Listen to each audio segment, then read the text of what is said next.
My name's Christian Eves. Born and raised here, 26 years in Chattanooga. And I guess we got to list our credentials. So I directed, I had a cinematography team. One of the DPs are in here right now, Thomas. Shout out to Thomas. And, all right, hey, great work. And edited, and yeah, that was pretty much it. Great. So can you tell us, one at a time, what was the motivation behind bringing these stories to life, as far as, like, they're both very deeply, they feel like deeply personal films, a lot of raw emotion going on in these films. Any part of these films from your own personal life, and kind of just talk a little bit about that. What motivated you to bring these stories to the screen? When I was a kid, I used to go downstairs to this playroom, we call it the playroom, and I used to watch movies down there, and I was like, this would be a really good location to film a movie, and so I did, and so, I guess 16 years later, I did it, and we pretty much removed everything out of that room, and we shot it and filmed it. The story just came up in my head because I come up with a bunch of ideas in the spot, so I write it down constantly what I think. I see in the stories people stories that I hear people that have lost a loved one and things like that, and psychologically that kind of impacts the family or the loved one or the spouse or the kids. So and having this yearning desire to see them again is what drove me to make this movie. Yeah, Christian. There seems to be an unintentional common theme amongst our films, which is someone dealing with loss. And that's something I think most of us have experienced at least once in our life. And the essence of my film actually came from a friend of mine who was a fan of this musician who wrote a song called Routine. And this song was about a woman experiencing the loss of her family and how she deals with it. We took that basic idea and expanded on it and tried to give it a little twist. And yeah, that's pretty much the heart of the film.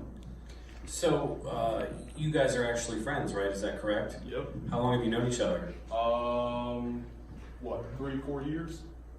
Yep. And we worked with each other. What have you worked on together? I worked on his first short film, and that's how we met. Oh, thank you. I worked on his first short film, Tomorrow Never Knows, and he came to the school. He was like, "Hey man, I'm a talented filmmaker." And so, okay, and I introduced myself. I was like, "Hey, I'm a talented student that's into film," and so that's how I got on board on his project. I was a PA.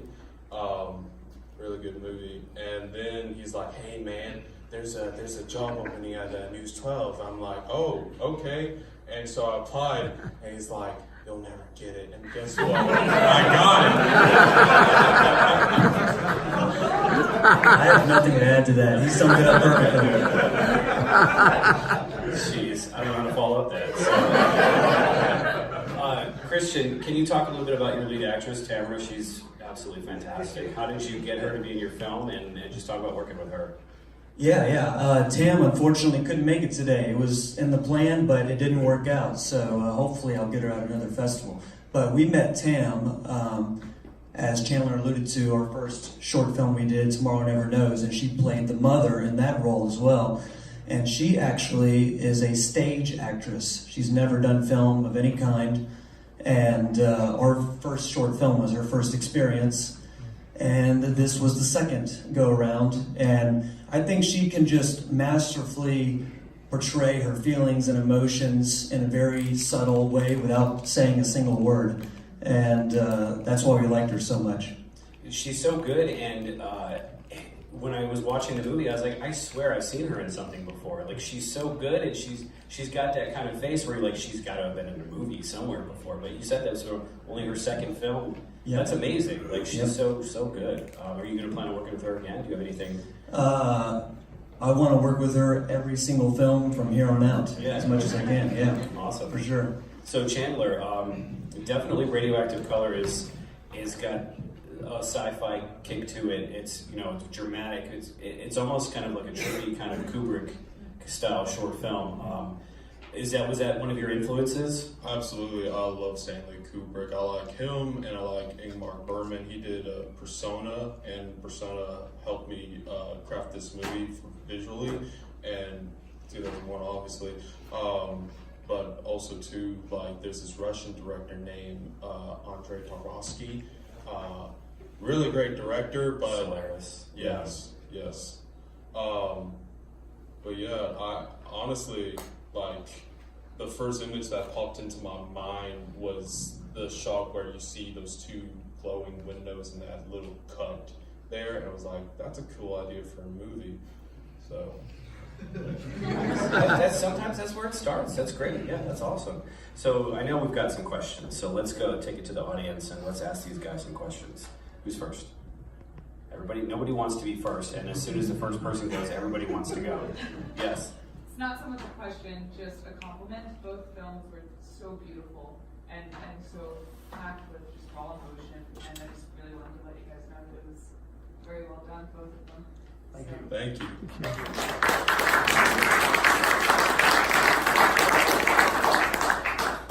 Anybody else? It doesn't matter. Any question at all? Yeah, I just want to make a comment. Both films had some intensity on it. You know, Christian's film with the actress and Chandler's film with the visual effects. A lot of visual effects. That's a lot of work on both parts. Thanks, Dad.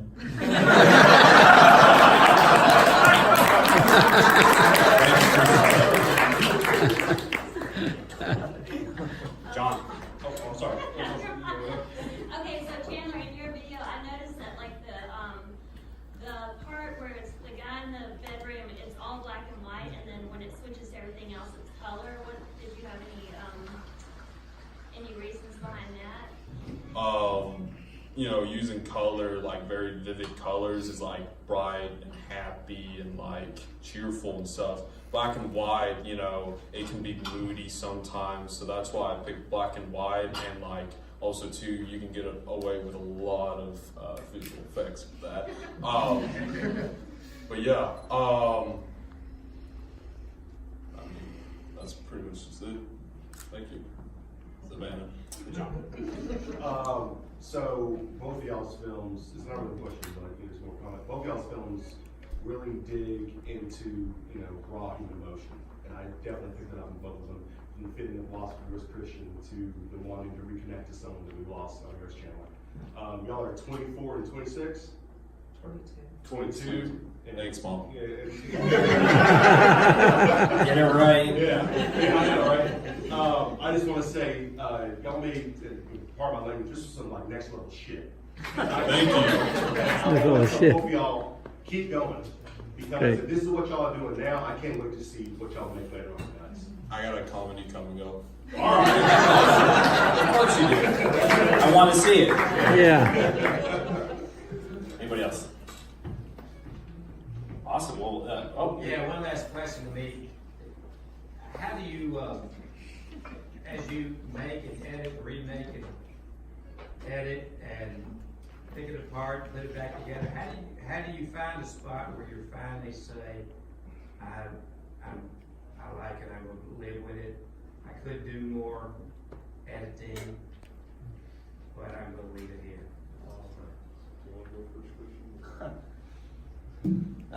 So at what point do we decide we're content with the film? Yeah. For me, it's pretty much never. You just have to force yourself to say, all right, enough's enough. It needs to go out. It needs to be distributed. People who are involved want to see what it came to be, and you do your best, but you can't stop. You can't just stop on the basis of just being not 100% satisfied with the end result. You got to have a, just a breaking point, or not breaking point, but a stopping point. I'm be honest with you, I'm never satisfied, so I always keep pushing myself to make, the best thing I can make. And this was my first short film, so I did a lot of pre-production on it, and to make sure everything goes right, everything, is done on time. I'm not making the crew miserable or anything like that, which that's important. Do not make the crew miserable. But, you know, thanks, Mom. Dad said, how about Mom and Dad? Oh, Mom and Dad. Oh, yeah. Well, that's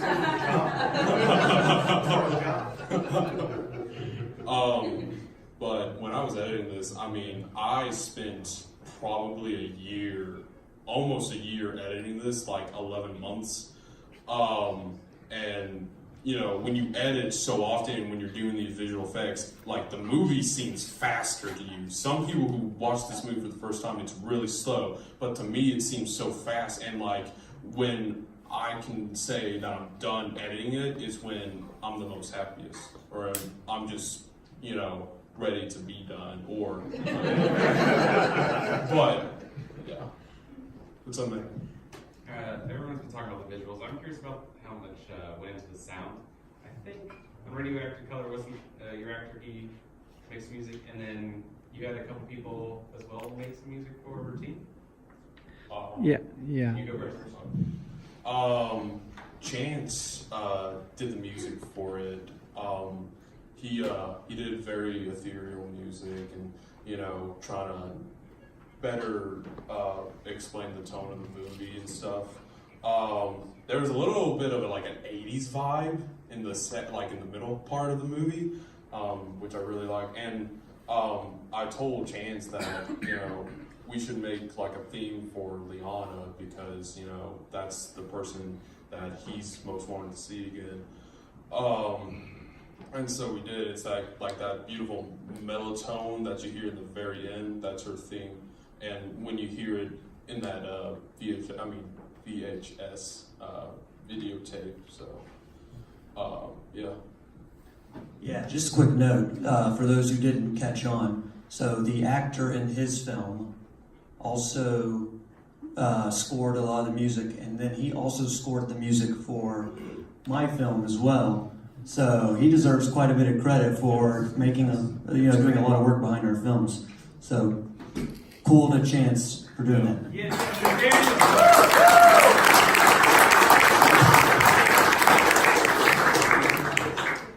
All right, so I think. What was your favorite part about the movie making process? That's my girlfriend, by the way. Miss Mary Grace.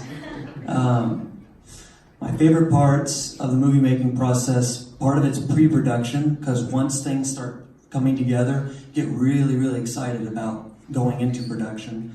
So finding actors, finding sets, finding locations, getting your script together, people dedicating their time. It gets really exciting. And then once you get to production, depending on how well you prepared, it can be the greatest time ever or not. I agree 100%. Honestly, my favorite part of my favorite part of the process is just making a movie. I mean, I won't say, oh, it's editing, oh, it's directing, oh, it's pre-production. It's just the movie itself, because having that made is an accomplishment. I can't speak, sorry. Accomplishment. Thank you. On its own. So. Fantastic. So thank you everybody for coming out. This was a great block of shorts, and they're local shorts, which makes it even better. So thank you guys for submitting to Grindsploitation. We're glad to have you guys. Yes, thank you. At the best.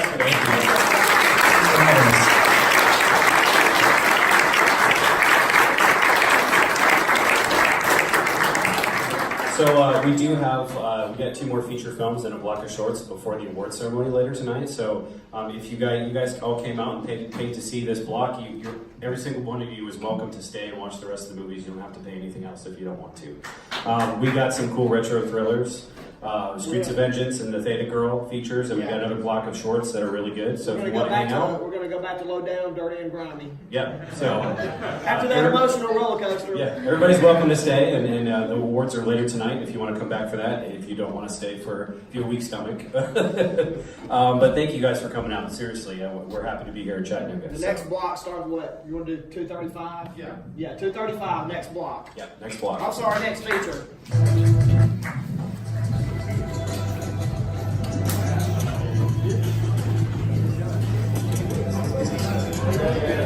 Nice.